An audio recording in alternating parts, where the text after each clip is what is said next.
السلام علیکم ورحمۃ اللہ وبرکاتہ۔ میں ہوں آپ کا میزبان حافظ محمد دانش۔ محترم سامعین و ناظرین، آپ کے سوالات کے جوابات کے لیے ہمارے ساتھ موجود ہیں بٹلہ ہاؤس سے شام مسجد کے امام و خطیب مفتی احمد بن محمد ارشد خان صاحب۔ جی مفتی صاحب، رضوان بھائی مظفر نگر سے معلوم کرتے ہیں، شادی کے موقع پر عقیقہ کر کے اس کا گوشت شادی میں مہمانوں کو کھلانا کیسا ہے؟ بسم اللہ الرحمن الرحیم، نحمدہ ونصلی ونسلم علی رسولہ الکریم، اما بعد۔ جی ہاں، اگر کسی بچے یا بچی کے عقیقے کا گوشت ہو تو شادی کے موقع پر بھی اس گوشت کو استعمال کیا جا سکتا ہے، چونکہ عقیقے کا گوشت بھی قربانی کرنے والے کی طرح اس کی اپنی ملکیت ہوتا ہے، چاہے وہ اسے اپنے گھر استعمال کرے یا مہمانوں کو کھلائے یا غریبوں میں تقسیم کرے، اسے اختیار ہے، لہذا عقیقے کا گوشت ولیمے میں استعمال کیا جا سکتا ہے۔ ایک صاحب کا سوال ہے، اگر امام سے پہلے سلام پھیر دیا تو مقتدی کی نماز درست ہوگی یا نہیں؟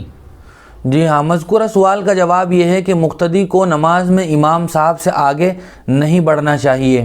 اگر کسی مقتدی نے امام سے پہلے سلام پھیر دیا تو مقتدی کی نماز تو درست ہو جائے گی، لیکن کراہت تحریمی کے ساتھ نماز ادا ہوگی، نماز کا اعادہ کرنا اور لوٹانا واجب نہیں ہوگا۔ لیکن اگر کسی مقتدی نے کسی عذر کی وجہ سے یا بھول کر یا یہ کہ وضو کے ٹوٹنے کا اندیشہ تھا، اس اندیشے کی بنیاد پر یا کسی کے خوف یا کسی سخت مجبوری میں امام صاحب سے پہلے سلام پھیر دیا تو بغیر کراہت کے مقتدی کی نماز درست ہو جائے گی، یعنی مکروبی نہیں ہوگی۔ ایک صاحب کا سوال ہے، اگر کوئی آیت سجدہ زبان سے نہ پڑھے بلکہ قلم سے لکھے یا موبائل پر ٹائپ کرے تو کیا تب بھی سجدہ تلاوت واجب ہوگا یا نہیں؟ اگر کوئی شخص آیت سجدہ صرف اپنے آنکھوں سے دیکھے یا یہ کہ اپنے ہاتھ سے لکھے یا ٹائپ کرے تو صرف دیکھنے، لکھنے یا ٹائپ کرنے کی وجہ سے سجدہ تلاوت واجب نہیں ہوگا۔ ہاں، اگر لکھتے ہوئے یا ٹائپ کرتے ہوئے زبان سے بھی آیت سجدہ کی تلاوت کر لی تو اب سجدہ تلاوت واجب ہو جائے گا۔ عبداللہ بھائی شاہین باغ سے معلوم کرتے ہیں، شریعت میں کم از کم مہر کی مقدار کتنی ہے؟ شریعت میں امام ابو حنیفہ علیہ الرحمہ کے نزدیک مہر کی کم از کم مقدار وہ 10 درہم ہے، اور موجودہ گراموں کے لحاظ سے 10 درہم وہ 30 گرام 618 ملی گرام چاندی بنتی ہے۔ اس سے کم شادی میں نکاح کے موقع پر مہر متعین نہیں کیا جا سکتا ہے، اور آج کل اس 10 درہم کی بازار میں کیا قیمت ہے یہ اپنے علاقے اور وقت کے حساب سے چونکہ بدلتی رہتی ہے، اس لیے اس کی صحیح قیمت تو بازار میں ہی معلوم کی جا سکتی ہے، اور شریعت میں زیادہ سے زیادہ مہر کی کوئی خاص تعداد مقرر نہیں ہے۔ آدمی اپنی حیثیت کے لحاظ سے اس سے زیادہ جو بھی مہر طے کرنا چاہے طے کر سکتا ہے، لیکن علماء فرماتے ہیں کہ مہر کے زیادہ کرنے میں لوگوں کو غلو سے یا فقط تکبر اور فخر، ریا و نمود کے طور پر زیادہ سے زیادہ مہر نہیں رکھنی چاہیے، بلکہ اپنی حیثیت کے مطابق جتنی ادائیگی آسان ہو اتنی مہر رکھنی چاہیے۔ اور عام طور سے لوگ مہر فاطمی بھی رکھتے ہیں۔ مہر فاطمی آج کل کے گراموں کے لحاظ سے 1.5 کلو 30 گرام 900 ملی گرام چاندی بنتی ہے۔ اس کی قیمت بھی بوقت ادائیگی بازار میں سونار سے مارکیٹ میں معلوم کی جا سکتی ہے۔ امیر الدین صاحب آسام سے معلوم کرتے ہیں، کیا کھانے کے بعد برتن کو چاٹنا ضروری ہے؟ حضور اکرم صلی اللہ علیہ وسلم نے اپنی امت کو زندگی گزارنے کے بہت ہی جامع اور رہنما اصول بتلائے ہیں، انہی میں کھانا کھانے کا طریقہ بھی ہے۔ حضور اکرم صلی اللہ علیہ وسلم کی عادت شریفہ یہ تھی کہ جب آپ کھانا تناول فرماتے تو اپنی انگلیوں کو چاٹتے تھے اور اپنے برتن کو صاف کیا کرتے تھے، اور حضور اکرم صلی اللہ علیہ وسلم نے ایک موقع پر فرمایا کہ تم اچھی طرح صاف کر کے کھانا کھاؤ، چونکہ پتہ نہیں کھانے کے کس دانے میں برکت ہو۔ اور اسی طرح آپ صلی اللہ علیہ وسلم نے ایک دوسری حدیث میں فرمایا کہ جس آدمی نے کسی پیالے میں کھانا کھایا پھر اس پیالے کو اچھی طرح صاف کیا، اللہ تبارک و تعالیٰ کی نعمت کی قدردانی کرتے ہوئے اس کھانے کو ضائع ہونے سے بچانے کے لیے اچھی طرح کر کے اس کے بچے ہوئے اجزاء بھی کھا لیے، جو دانے برتن وغیرہ میں رہ جاتے ہیں ان کو بھی صاف کر لیا، تو وہ پیالہ اس بندے کے لیے دعائے مغفرت کرتا ہے۔ لیکن بہت سارے لوگ اس کو اس طرح بھی بولتے ہیں کہ حضور اکرم صلی اللہ علیہ وسلم اپنے برتن کو اس طرح چاٹ کر صاف کرتے تھے کہ آدمی اپنے چہرہ برتن میں دیکھ سکتا تھا۔